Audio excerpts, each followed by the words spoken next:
সাবেক প্রধানমন্ত্রী এই সরাসরি এখানে এসে জড়িত। ওনার নেত্রী পিলখানায় আমার বাবা মাকে জবাই দিয়েছে। আমি যদি বেশি বাড়াবাড়ি করি আমাকেও তেমনি জবাই দিবে। আমার সামনে একদম আমি যেখানে দাঁড়াইছি তার নিচেই পড়ে আছে। ওখানে এরশাদ ডেড বডি ছিল, মুশিয়ারের ডেড বডি ছিল, আরো আমি চিনি সব ওখানে পড়ে রয়েছে।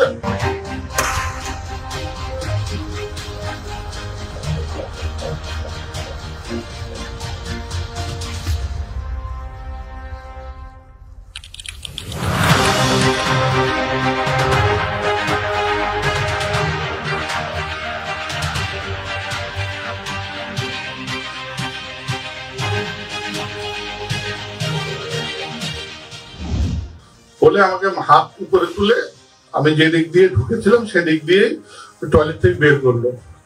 বেরোয় আমি প্রথমেই ডান দিকে তাকালাম, কারণ আমি জানতাম যে দিদিকে ওই জায়গায় দিদির লাশটা পড়েছিল, যখন ওনাকে মারে ওখানে পড়েছিল। আমি তাকায় দেখলাম দিদির ডেড বডি ওখানেই পড়ে আছে। বাঁয়ে তাকায় দেখলাম যে আমার কয়েকজন পরিচিত ডেড বডি আমার সামনে একদম আমি যেখানে দাঁড়াইছি তার নিচেই পড়ে আছে।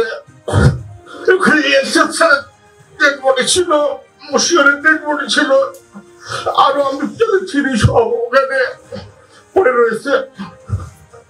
পৃথিবীর ইতিহাসে আমার মনে হয় না কোনো ইভেন্ট হয়েছে যেখানে একটা সিটিং প্রধানমন্ত্রী একটা বিদেশি রাষ্ট্রের সাথে ষড়যন্ত্র করে বাংলাদেশের রাজধানীর বুকে ৫৭ সেনা অফিসার হত্যা করে। আসলে বলি বললে ডাজন্ট ম্যাটার।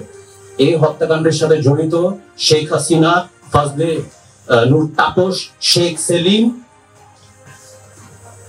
আর তাদের অনেক লোক আছে যাদের সাথে কমপ্লিসিট। আমি ক্ষমা চেয়ে নিলাম, বলে দিলাম এটা সত্য। আর ওই নাটক সাজানো এই রহস্যময় আমরা আর চাই না। আমার বাবা মারা গেছেন। আমার বাবা he has passed away. He is dead. He is diseased. No, he was killed. He was assassinated.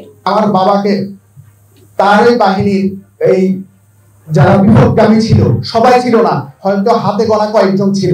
ওই সৈনিকরা আমার বাবাকে লোহার স্ট্যান্ড দিয়ে পিটে পেটের মধ্যে বিভিন্ন ভাবে ক্ষত বিক্ষত করে পরে ব্রাশ ফায়ার করে আমার বাবাকে হত্যা করে।